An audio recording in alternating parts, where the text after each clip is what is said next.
Welcome to the Alchemy of Success podcast with Dr. Michael Leslie, PhD, designed to inspire, educate, and empower listeners to embrace a life of abundance in all areas: mind, body, spirit, relationships, and finances.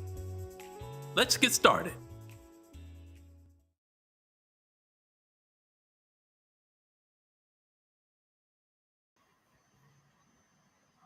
Hi, I'm Michael Leslie, and welcome to our second podcast in this series on the alchemy of success and how to get what you really want out of life.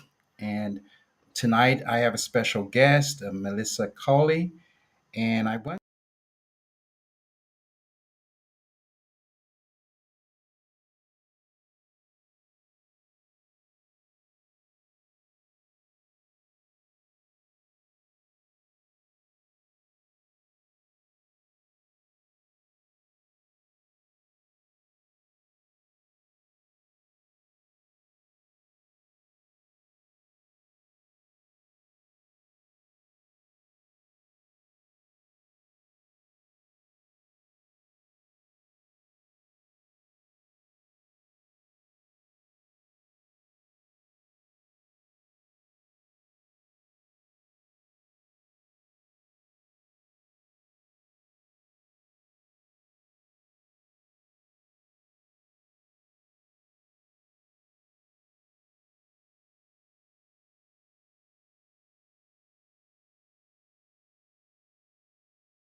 thank you for coming.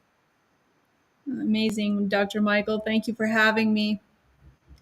Great. So, the part that we're wanting to really talk about tonight is what it means to transform oneself. What is the essence of transformation, and why is that important, and how can we apply it in our individual lives? Yeah, that's a great question, right? What does it mean to transform oneself? So I think that there's been a lot that's gone on in the world in the way of business development, personal development, everything from coaching to therapy to counseling to whatever.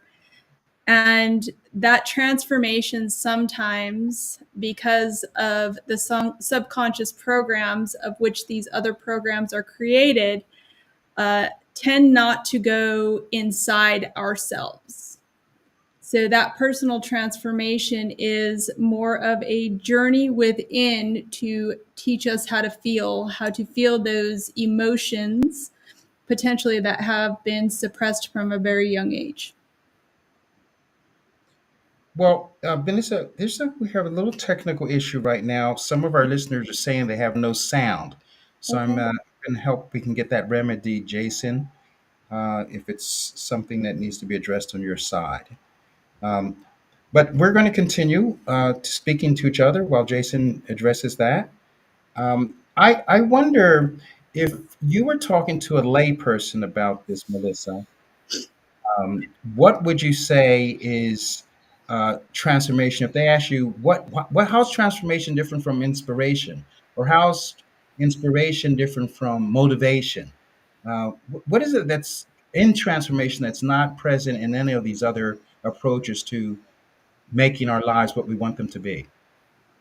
Yeah, so inspiration and motivation are all things that are found outside of ourselves. So transformation comes from within. So I'll let you. It sounds like you're going to say something. I think I interrupted you. No, go ahead. Okay, so once we begin to understand as a human being how we function and how we're supposed to feel everything, then we don't really need the inspiration or the motivation outside of ourselves.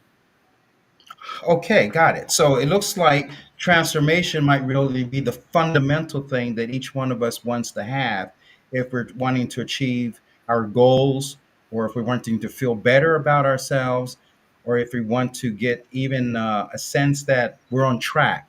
Am I correct so far? Yeah, yes. Okay, good. So you mentioned in your opening statements, you mentioned something about undiscovered trauma or unrealized trauma from experiences that we've had in our life that might stand in the way of us getting what we want. Could you speak more about that and what that trauma, what kinds of trauma you're speaking about, and how they might block us from our achievement? Sure. So between the ages of 0 and 7, whatever happens in our life is typically what I would call crystallized in the human body. And from there is how we repeat patterns throughout our life. So, as human beings, the cycles, the events, and the patterns from those experiences of the past that have never been felt. I hear a little bit of feedback there. Those experiences that have never been felt tend to ask to be expressed in behaviors that play out through our lives. So once we're able to hone in on the behavior of the situation and how we got to where we got to and why the things that happened the way that they happened, we're able to shed a little bit more light on how those traumatic experiences actually happened for us and shaped us into the human being that we are today, which calls an awareness to the patterns that are constantly being asked to either be interrupted or changed in our life. Good. So let's get into it a little more deeply if we can, because I remember you and I did some work together in which I was able to discover some patterns that were dominating me, how I relate to people, for example, having had the experience of being held back or feeling that I was held back, and as you said, crystallized in me. And then instead of being able to say relate to in particular to give for an audience to give them some insight, seeing women as people who I should be afraid of or in the defensive, right, in my relationship with them because of some experience I had that was very negative, then it means that I'm always in a combat mode, in a defensive mode when I'm talking to someone of the opposite sex, right? So you're talking about those kinds of trauma that, stay in you and then sort of impel you to behave in a certain way. So maybe you can give me an example of how those traumas may play out in business, for example, how that might prevent someone who's maybe trying to close a deal or trying to get a promotion or trying to even communicate. Can you give us an example of how one of those traumas might play out in that kind of situation for that person? Sure. So And there's a bunch of different routes that we can go there. But when it comes to business specifically, or any thought that's formed from the subconscious thought, right? So even in business, when we have this idea that this is the business that we want to launch, then there is a certain amount of, I'm not going to, it's basically programming that goes into the thought of the business itself. So how those play out then are from the actions or behaviors of the person who had the original thought, how they developed the original thought, and how they interact with people. Now, what does that mean? Well, it could mean a few different things, but basically it means that whomever that they are on the inside, and this is where growth really comes in and that transformation begins to happen, if they're open to receiving it a different way rather than thinking that they need to develop the business from the mind only, right? So if we're intuitively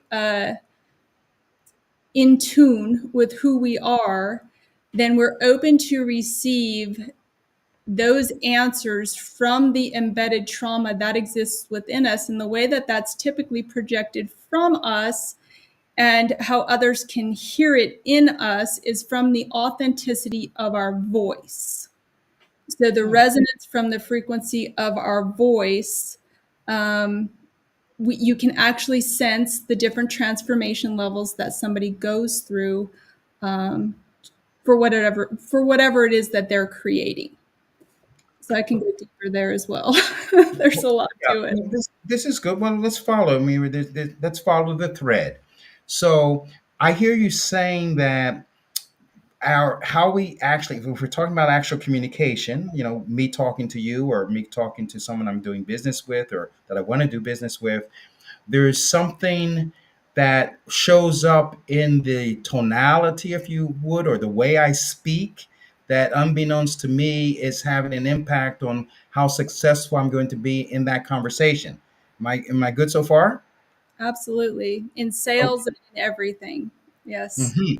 Okay, so I think it would be really behoove us to get at what is the methodology for getting to the trauma that causes us to behave or to speak in certain ways that are unproductive to us. So maybe I think if you could speak about trauma, shall we call it trauma release or trauma transformation? What are we doing here that has a person have be able to take the corrective measure, if you would, that's necessary? Can you speak about that? How does that work?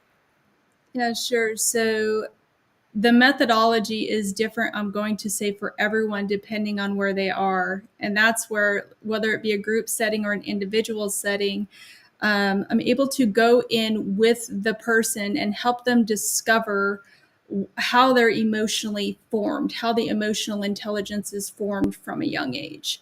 So from there, we can not determine, but I can help guide them on a set path and helping them understand the emotions that they're composed of and how come they're composed of those emotions and when they shut off those emotions and at what age.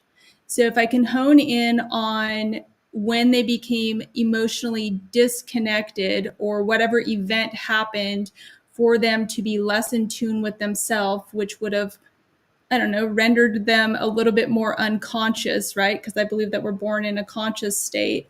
So if they're a little bit more unconscious, what was the event and at what age and what emotions are they composed of that they inherited from the maternal side that have played out in patterns throughout their life?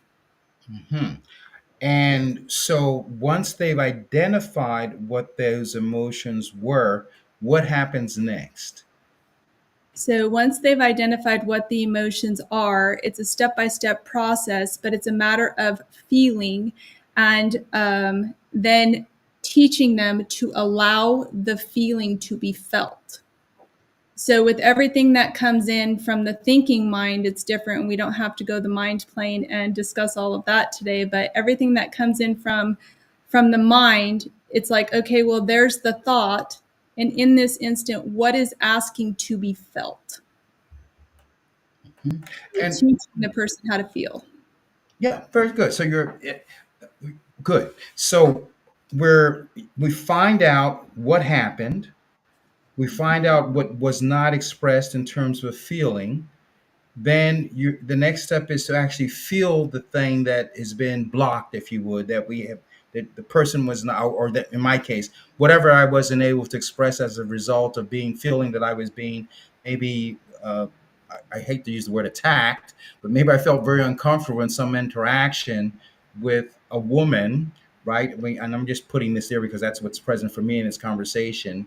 And then because I was since I decided I didn't want to feel that anymore, it's blocked. That shows up in other ways in my communication. But let's return to this place. Okay, well, I've discovered that this is the feeling that I didn't want to feel. Now you're saying that I should feel that feeling, uh, and by the way, which would probably be very uncomfortable for me to feel, right? Since that's why I've been blocking it to begin with, right? So Mhm. how do you bring a person to feel what they don't really want to feel, even if it's for their evolution, if you would? Well, it's the awareness, and then at that point, they get to choose. So if they choose to not feel, then basically they bypass the feeling and any negative emotion gets stowed again. So negative emotions don't go away. Whatever is not felt and moved through, then we just continue to repeat the pattern. So the awareness of that interruption that you are not feeling right here, how do I teach you and how do we learn how to feel? It usually begins with the vulnerability that that's actually what they are experiencing, for them to express what they are experiencing at that point in their vulnerability, full vulnerability. And I would imagine the person, this is actually quite fascinating to me. I'm imagining that if I'm going through this process of allowing myself to feel, I've decided to allow myself to feel because I want to have some transformation or something I'm desiring that's more important to me than blocking that feeling, right? So I'm willing to undertake this process so I can be released, if you would, or Yes. empowered so I can do whatever it is I'm trying to accomplish. So I'd have to have something at stake. Like, I really want this business to work and I don't really understand why it's not working, or I really want this relationship to work and I don't understand why it's not working. So I'm willing to find out what's in the way, what's blocking it. And you're saying it's an emotion that I've been unwilling to feel. So I've got that so far. So we're okay. I heard some noise in the background, so I stopped for a minute. Okay. So this feeling that I'm going to feel now that I didn't want to feel, I've accepted to feeling it. Most people, many people, I would say, are afraid of their feelings. They're afraid that if they allow themselves to feel what they're going to feel, or they haven't felt, or they block themselves from feeling, they're going to get hurt. That's why we're avoiding those things. So, what how do you persuade a person, besides the fact that them knowing that they have to feel it? I mean, they might still want to avoid it because it hurts. So how do you get people, or they, at least we think it's going to hurt to feel that feeling. So how do you get me to accept feeling something that I think is going to be hurtful to me or very uncomfortable for me? What's your process for that? Well, if we're uncomfortable, then that probably means that we should do it. But the process literally for that is to bring them to the awareness that which pain is greater, like what's at stake. So I mean, it literally is the commitment behind the decision to go forward and step into this work. And at that point, is it more painful to go back and repeat all the patterns that I've repeated my entire life? Or does it mean that I just need to feel for a second, even if this is painful? What if it opens me in a way that I've never been opened before? So Yeah. it So literally is being able to hold the space for the person to be able to move through that, through the emotions of that. got it. Well, this just seems to be a good time for it to take a little break and maybe listen to a commercial and then come back to Melissa Cully, who is talking to us about the importance of feeling our feelings as an access to our success in life, to transforming ourselves to getting what we really want out of life, having to feel things that we don't want to feel in order to get there, not just think them, but to actually feel them, and maybe even discover things that we haven't been willing to feel, that are so stuffed down that we don't even know that we've disconnected from ourselves and from our ability to communicate with others. So we'll return to that in just a minute after this brief commercial. Hi, I'm Dr. Michael Leslie. Many of us have dreams in our hearts that we have not been able to realize, but we really want to have that thing. So I created a course called The Alchemy of Success: How to Get What You Really Want Out of Life. It's a 21-day course in which you'll do three things. First, you'll get in touch again with that thing that really inspires you, the thing that you really want to have happen for you. Secondly, we'll get the obstacles out of the way so you can move expeditiously towards achieving it. And then finally, we create a solid plan, a roadmap that will get you from where you are now to the achievement of your dream. That's called The Alchemy of Success: How to Get What You Really Want Out of Life. The course is $299, but if you enroll this week, you can have it for $199, the 21-day course and the fulfillment of your heart's desire. I look forward to seeing you there. How did you do it? You just go to drmichaelleslie.com, you send me a note, say, I want to be in the course. I'll put you in the course and we'll start working together right away. I look forward to seeing you there. Great. So we're back. So,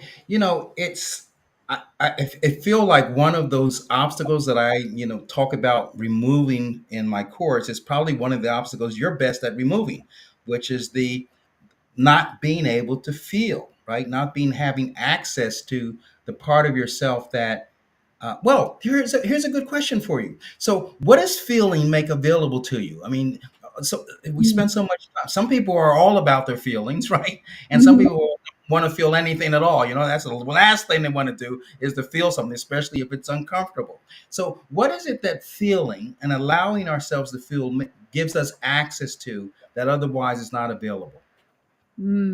That's a great question. So, what feeling gives us access to is deep connection. That's in all relationships. Another thing feeling gives us access to is when we begin to feel, those emotions are actually, we've made this declaration to the universe that we are going to magnetize ourselves. So, what happens with the quantum space, once we begin to feel that authenticity begins to come through with those deeper connections, we're able to connect to people in business, sales, whatever, on a different level, have a different level of relationship, and at the same time, we are magnetizing our attractor field. This is great. So let me restate that again because I was so moved by it. So when we're authentic, people relate to us differently, and it opens up opportunities for us that we would not have if we weren't able to relate to those people or if they weren't able to relate to us. So it opens up a whole new world, right? Whole new world of possibilities, a whole new world of accomplishment, a whole new world of well, I like the word possibilities. Possibilities show up that weren't there before because we're relating in ways that we weren't relating before. That's a great takeaway from this conversation for me. I okay. Let's go ahead, Melissa. I just was going to say the infinite possibilities. We begin to unlock or unzip that true blueprint of our soul, the innate wisdom that is within us that wants to come out. So, all of those things. Wow. Now that we're just before we have a lot of questions from our guests. So just before we go there, I want to get a little more into this because it's just so rich. So now you're saying on top of that that we have these something that's already inside of us that's maybe I'm going to use a word that I shouldn't use. It's something that maybe even close to maybe supernatural, something that's really powerful that we haven't getting had access to, or and that also gets to come into the game, that gets to play. So it's not just like things that we are conscious of that we would be able to achieve or might be able to achieve or open up to, but also something that's already in us that gets to come out and be present with other people. Is that what I heard from you? Yeah, Absolutely. We get to step into who we truly are, our authentic self. Now, this is something I love talking about. Who is it? Who are you really? I made that a subject of one of my books. Be who you really are. Like, who is that person in you that really wants to be? I mean, it might not even be anything that you think you are at this point, but it's surely worth taking a look and trying to discover. So again, I'm on the edge of my chair here, listening to this conversation about the possibilities that derive from allowing ourselves to feel. Mhm. Good. So let's take some questions or comments from our audience. Go ahead, Jason.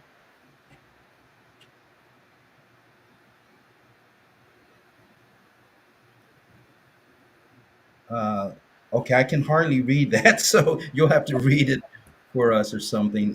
Does it say? Oh, someone's saying that was well said. Bypassing the emotions keeps you stuck. Good, we got that. Yeah, yeah. It's something we can't move, right? If we aren't sharing who we authentically are. What else do we have here? The belief in pain being on the other side is not true. Once you let the pain go, there's only good, only God's love, and on the other side. Okay, so that I want you to interact with that a little bit too, if you would, Melissa. That there's also this fear, right? That whatever is going to be discovered down there is something horrific, if you would, right?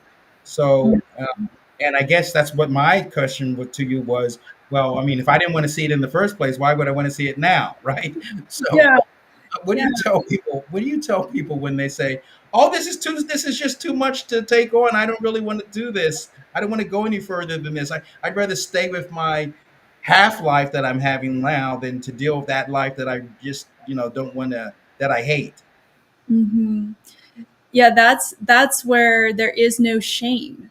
There is no guilt. There is no fear. Fear is an illusion, right? So really what is on the other side of it that will be seen, that our shadow will be seen because we were human and we were being who we were being during those times. I mean, what is the real fear? That we might not look the way that society thinks that it should have looked for what it was that we had done for whoever it was we were being. What is the fear? That's literally like, are we afraid to be seen as we are? Are we afraid to be held as we are? Well, I think there's a superstition, and the superstition is that there's something wrong with us. I think it goes back to some interpretations that people make of the Bible, say that we're bad and we need to be I don't saved, and we need to be something along those lines. There's something wrong with us that needs to be fixed, right? And if Yeah. we don't, and I think that's what some I have the experience. I remember even earlier in my life, I was afraid of God.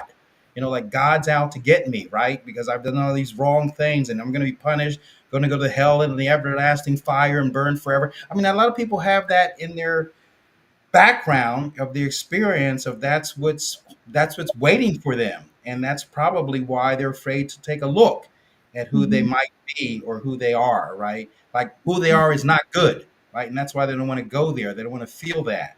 um, so I don't know where I was going with that comment, I've but got it. I've got it. I've got you here.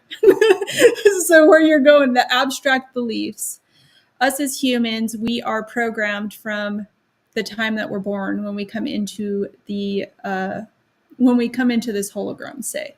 So as soon as we come in, we are born obviously with certain DNA that is in us, and the mind is basically programmed.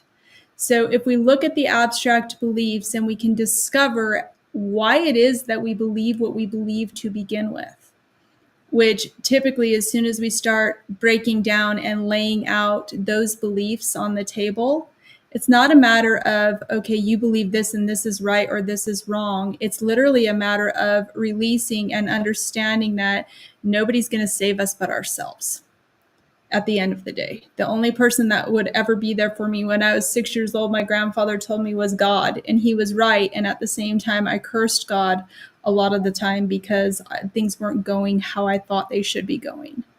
So, but that was up to me to dig myself out. God, the universe, whatever, doesn't want us to suffer. We remain in suffering for as long as we remain in suffering because it's a choice. It's a choice. But as soon as we begin to explore why it is that we believe what we believe, why we're programmed to believe what we believe, and how come we've believed what we've believed our whole life, there's a lot of light inside of those shadows as well. Very few people, in my experience, have are willing to take the time to actually study themselves. Where, like, what they can, why, how is it they came to believe what they believe about themselves? Not just about themselves, about the world, how the world works. Like how people have these fantasies, I would call them, about how do you make money?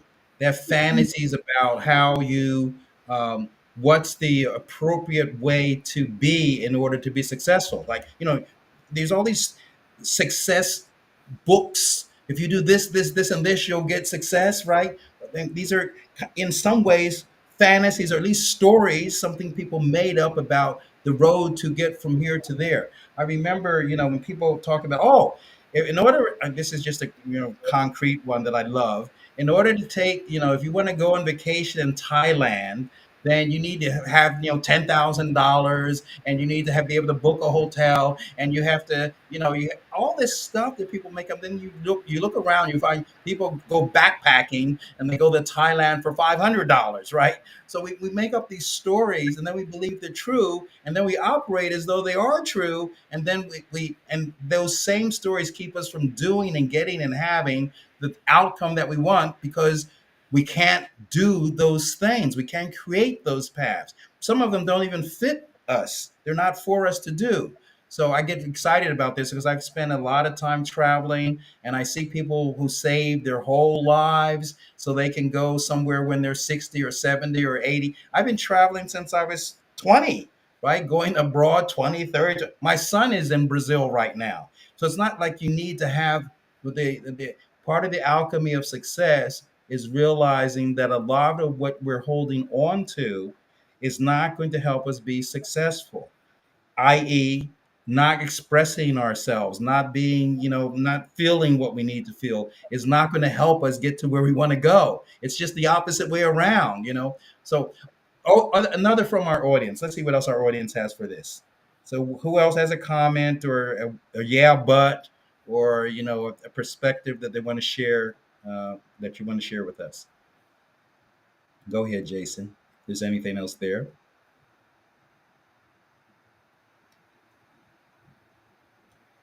Okay, well, it looks like they're.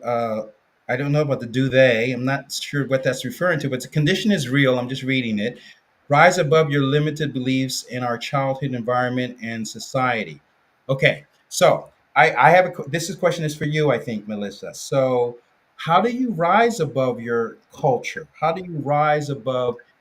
It's. I've heard it say said, for example, that we're like fish. A fish that in water doesn't know it's in water. It looks out and this is like, well, this is the way things are. So how do we rise above all of this conditioning, all of what we've learned in school, all of what our parents taught us, all of what the church has taught us, all of what our relatives have taught us, and it goes on. How does one extricate oneself from the condition of that we're in?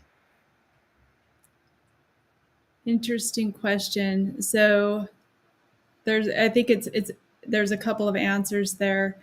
How do we rise above everything? It's basically by letting everything go and dissipate. And sometimes that means the people that we thought were our family, the friends that we thought were our friends, the circle that we thought was our circle. The only way to rise above everything is literally to be open to focusing so deeply on yourself that at the end of the day that whomever and whatever is supposed to be there will be there at the end of the day, and you let go of everything that is external. So the second part of that, I would say, would be, how do we define success? So there's so much. So even you asking me for a bio, I'm like, yeah, but does all of those things define success for me? For all the work experience, everything that I have done, and it's not you, this is me, right? How does that define success? And the only thing that I can pull from all of that is that that's literally where my education came from, in the experiential knowledge. So as long as I know that I have the experiential knowledge, and I don't have to know what the next step is at every single turn, I trust deeply that I'll know when I'm supposed to know. And in order to rise above it, it may include letting everything go. Yes, well, that's what we want to press in a little bit on. So, this business of trust, right? So, if you have had, as many of us have had, failures, you failed, right? In something we've tried to take on, and we didn't get into the school we wanted to go to, or, we didn't get the mate that we wanted to have, or we got the mate and then we lost the mate, all of those things, or we didn't get the contract, I mean, it goes on and on. So we failed. So it's you after failing for some people it's like, well, I guess I didn't really know what I was doing, you can go to, I wasn't good enough, I didn't know what I was doing, it's not for me. We know the whole litany of things that we say about ourselves. But this trust business. So how do you develop trust in yourself? What's the source of trusting yourself? Because you said, well, I trust in myself that it'll turn out okay. I don't know if that's available to a lot of people, that they trust themselves. So what's the source of trust? Well, I think failure's perspective to begin with. So, like, is anything or any of those job experiences or any of the times that I resigned from wherever, is that failure on my part? Well, if you were to look at another perspective from somebody else that was saying what happened, it could be failure, but it could also be that I wasn't in integrity with a lot of the things that were happening. So, from an internal standpoint, if I felt like I needed to move forward or I needed to resign, I had that trust in me that I knew that that was the next step along my path. So, how does somebody get there? I think that basically it starts with understanding that you're going to be called to make some big decisions. And those big decisions are going to be what launches you into your next quantum jump if you have enough trust that that's what's happening and you act in integrity with who you are at a core level, a fundamental level. Well, we have to stay with this a little longer. So, obviously, I'm not satisfied yet, so we're gonna stay with it a little longer. So I got it, that having the trust in your possibility, if you would, Mhm. uh, will keep you in the game. I got that part. Mhm. But I was addressing the part where you take actions and they don't produce the result that you want. How do you, in that case, in that situation, how do you maintain the trust, which I would say maybe somehow impaired or maybe even broken or have disappeared because of the failure? You're going along, you're going along, everything seems to be great, Humpty Dumpty, all of that, and then you fall off the wall, right? It's like, well, maybe I wasn't, shouldn't have been on that wall, like that. Been But on so that wall. So that's, how do we, yeah, how do we bring ourselves back into alignment? yes. Yeah, so how do we bring ourselves back into alignment? Well, for one, we have to understand who we are in those moments. So even if it's the acknowledgement of, okay, I did these certain things and I shouldn't have done these certain things, but so that we know from those lessons that are learned, from those life experiences, that we can put them in our tool belt, right? So it doesn't turn out. Is it the end of the world? Like, why didn't it turn out? Is it external gratification that I was looking for? Is it monetary? What is it? What is the reason? What is the core or fundamental belief, the limited belief behind why it didn't work out? Why is this pattern not working out again? Like, for example, in business, I've been in business with, and I've always had a partnership with everyone else until recently, until January of this year. I decided that, oh, I get to be by myself in business for a minute. I get to explore this foundation. Like I don't have to have all of these things, but that ended a pattern for me. So what are the patterns to look at when those things happen? There's always a pattern, and those patterns typically play out through our life and don't change until we consciously change them. Yeah, this is good. This is helpful. So while you were speaking, I was thinking of this idea of who we constitute ourselves to be. So we could say that, you can start off with, I am a success, right? And this happened, and which was a failure, but it doesn't take away the fact that I'm successful. What I am innately, inherently is successful. So sometimes people who are on the more spiritual path will say, well, it doesn't take away the fact that I am a son of God, right? And so I have all of those abilities, and maybe this particular thing didn't go the way I wanted to, but that doesn't say anything about who I am essentially. Essentially, I'm able, I'm intelligent, I'm worthy, I'm successful, and this thing happened, which maybe is part of, like as you said earlier, part of how I get to the success that I want. It's like a stepping stone to my success rather than labeling it, as you would say, a failure. Maybe it wasn't at all. It was just a learning experience. What is it that I can get from this so I can keep moving forward? So I got it about staying, the trust is in who you say or believe that you are. You're trusting in that rather than trusting in, I'm not good enough, or I'm not strong enough, or I'm not able enough. Are we? Yeah, Are yeah, and we digging out when we think those things like we aren't good enough or maybe I'm not worthy enough, really coming back into presence and understanding that we are worthy as we are. So it really is bringing it all back to presence, and we are worthy as we are. I am loved as I am. We are loved as individuals as we are. Bringing it back to presence, that regardless of what success, the word is just like what success looks like. We are worthy as we are, regardless of the outcome. I mean, a lot of spiritual awakenings happen because we fail or because we're launched into something else. What is our experience of that?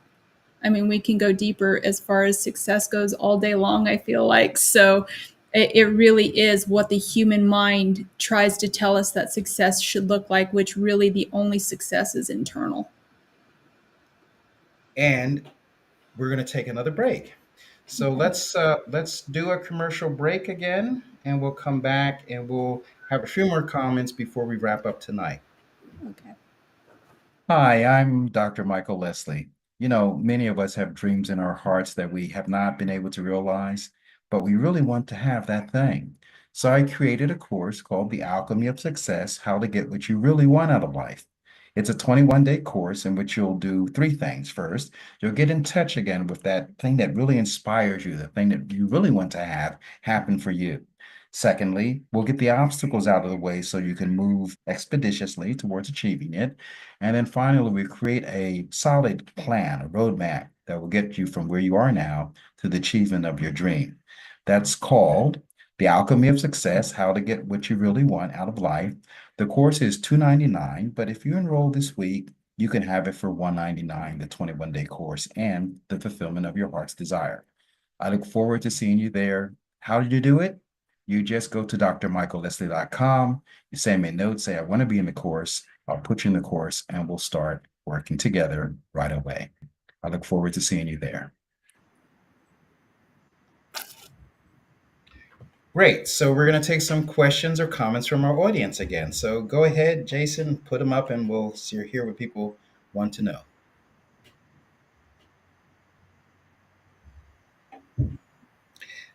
Well, Marge, I think this is for you, Melissa. What lessons have you learned from failure? I don't know if that question is for you or for me, but you get to go first.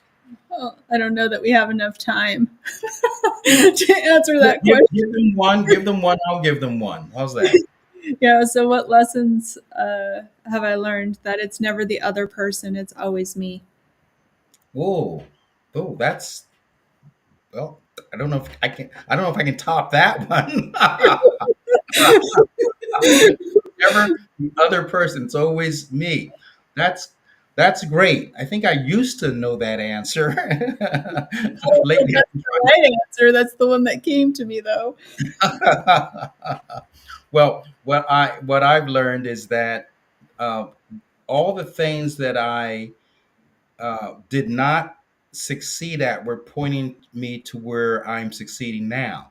So, to give a concrete, I never became one of these, uh, full time. Well, I was full time. I never became one of these distinguished intellectual giants. I don't know if I ever really aspired to that, but I certainly didn't become it. It didn't. I didn't even feel it. It wasn't like it was really any fun.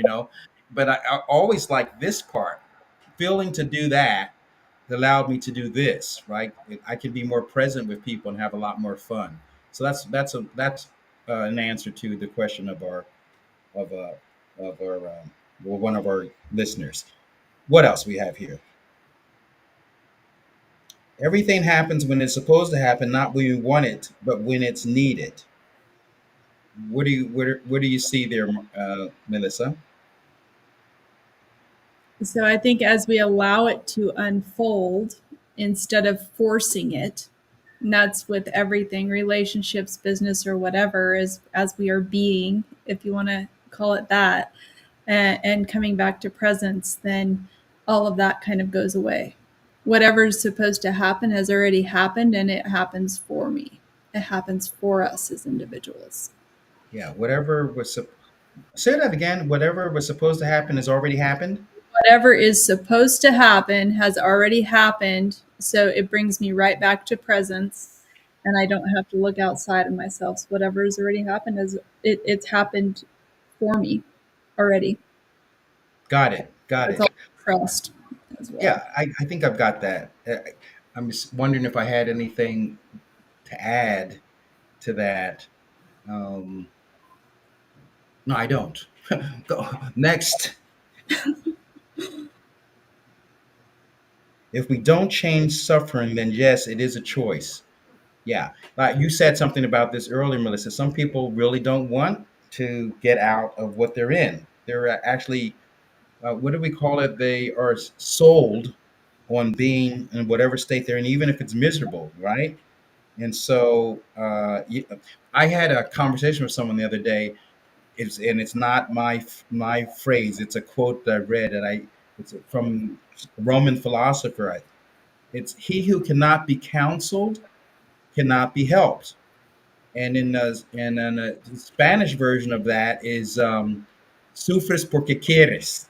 So you there's always a way to end suffering if you want to end suffering, but most people or many people like to wallow in their suffering and tell other people about how much they're suffering. And yeah, so I got that piece. Was there anything there for you, Melissa? Mm-mm. Okay. Go with the flow and adjust yourself accordingly. Oh, she liked that you said that. Okay. Warner Urquhart, who's one of my mentors, he said, water, when it goes down a river, right? And if you're in the river with the water and you resist the flow of the water, you're going to be inserted into a rock. Right? But if you go with the flow of the river doesn't go into the rocks, it goes around the rocks, right? So, I always remember that. You can choose to be inserted into the rock or you can flow around the rock. Thank you very much for that, listener. What else you got, Jason?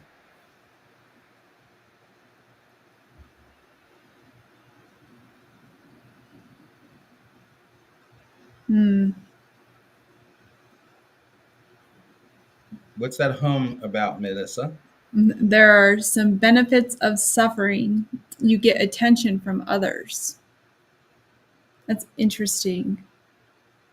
So I would say that yes, when someone is stuck or trapped inside of the mind, then the behaviors that do come out that are typically ancestral behaviors would lead to us wanting that attention. But really, the only thing that people want is to be witnessed as they are. They want to be seen and they want to be heard. And so, is the attention actually attention, or is it just them wanting to be witnessed as they are? Is what I would ask. Yeah, I had a slightly different take on that. I hope it's complimentary. Um, Mm-hmm. I'm thinking that this attention seeking is a call for help. You see, that Mm-hmm. people are wanting to say something.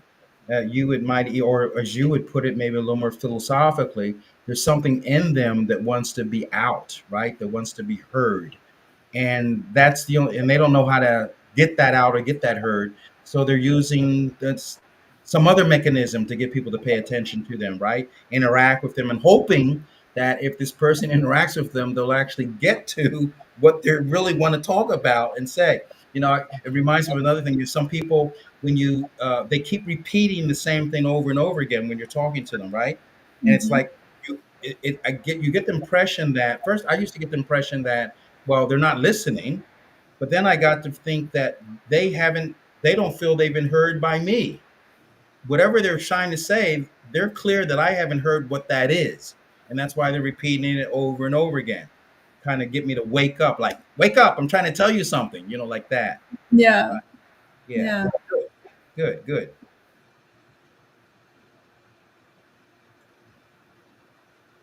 Okay, so this is a little different. The question, it says, what's the general purpose of self attention? So I'm interpreting that question as, what's the purpose of looking at.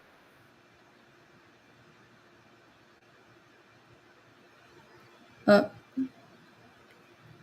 you're frozen.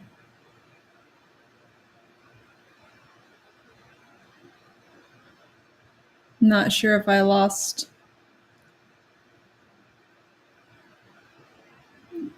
you, Dr. Michael. Okay.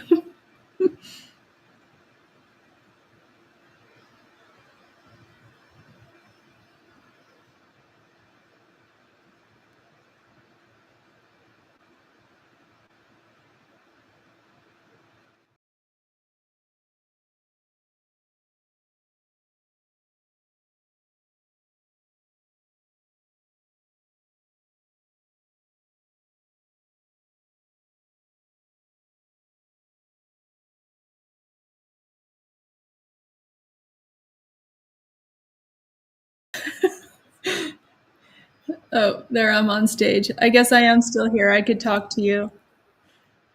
So I can go back and answer, like, what is the general purpose of self attention? I think that that's a really interesting question.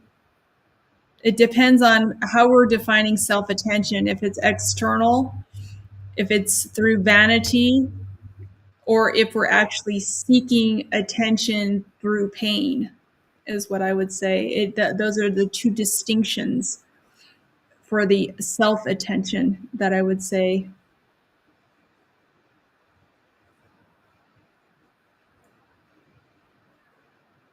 I don't know what else there is.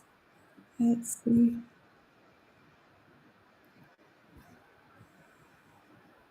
Yeah, we can just open it up to questions.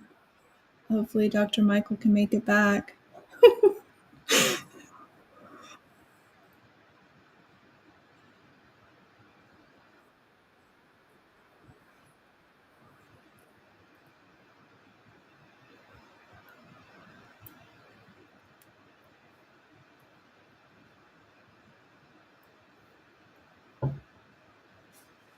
Looks like maybe not. Do you have any questions, Jason?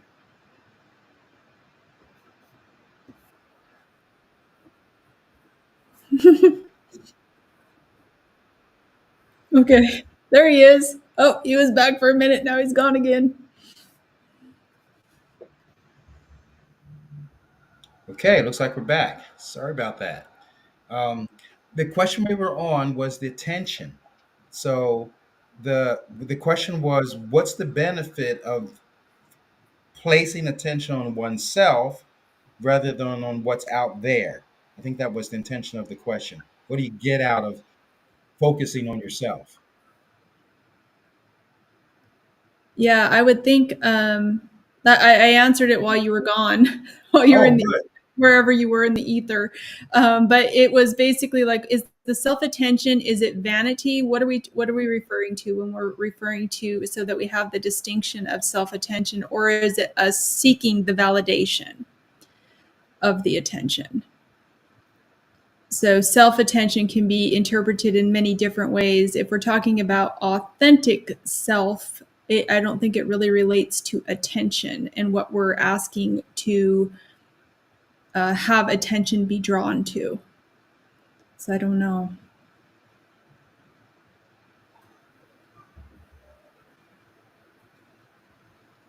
I'm going to ask you to repeat that one more time. Yeah. So I think that if we're talking about self attention, what are we referring to in the distinction? Like, self attention. If I'm seeking self attention, is it vanity wise? Typically, it's related to something, I would say, vanity wise. If I had to go from like just an interpretation of self attention, Mhm. or is it self attention because I'm suffering so much that I want the attention, or I need the help, like you said, like a cry for help from someone? Mhm. Yeah, I got that. Yeah, yeah. Um, Good. Well, that answers that question. So we have this. I guess we have time for one more. Because we harness the power of self, we harness the power over the reactions of what occurs around us. So this is the discovery of the evening, I think, for me at least. When you're because you mentioned this self, this powerful self that resides within, that's wanting, that's really the essence, if you would, that wants to come out and play. Talk about that self a little bit, so we're kind of intrigued about this, that internal discovery. Hmm. Well, I would say that it's different for every individual, but when it begins to happen, it literally is such an innate process of witnessing ourself as an observer from the 50,000 foot view, that we can literally, and Eckhart Tolle says, this as well in chapter 2, The Power of Now, we can literally turn it on ourselves and just watch ourselves and observe ourselves and the growth within ourselves. So as that authentic self begins to come out of us, it's a stage by stage blossoming. It's a stage by stage rebirth. It's a stage by stage. We don't really have to know what's next. All we have to know is, that we have that trust in whatever is next is exactly what the authentic expression of myself is being called to do. Well, I'm going to end this, Melissa, on something that just sprung to my heart because of what you just said about observing ourselves. And it's a song that I learned when I was in Unity, uh, one of the traditions, the Christian traditions. And it goes like this. Um, it's in every one of us to be wise. Find your heart, open up both your eyes. We can know everything without ever knowing why. It's in every one of us, here and now.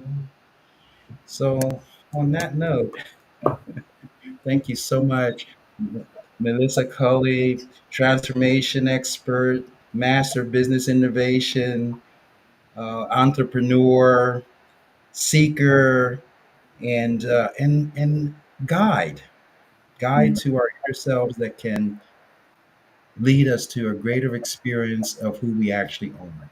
Thank you so much for being with us tonight. Yeah. Thank you, Dr. Michael, for having me and for such a lovely conversation.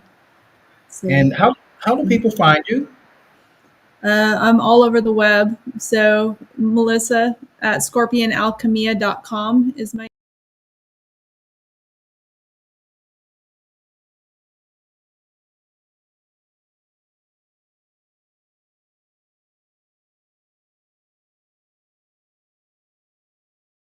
information will be available on www.scorpionalchemia.com starting tomorrow for that landing page. So that's Great. that.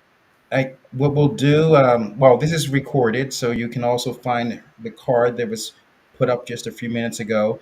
And, if in doubt, if you can't find Melissa, she says she's on all over the web. So if you can't find her, get in touch with me. I'll send you, her contact information also. Okay. Okay. Amazing. So this is a wrap for our podcast, our second. Uh, the alchemy of success. What does it take to have success? Whatever you call that thing called success. And the next week we'll be here again. We'll have another excellent speaker talking to us about success in business.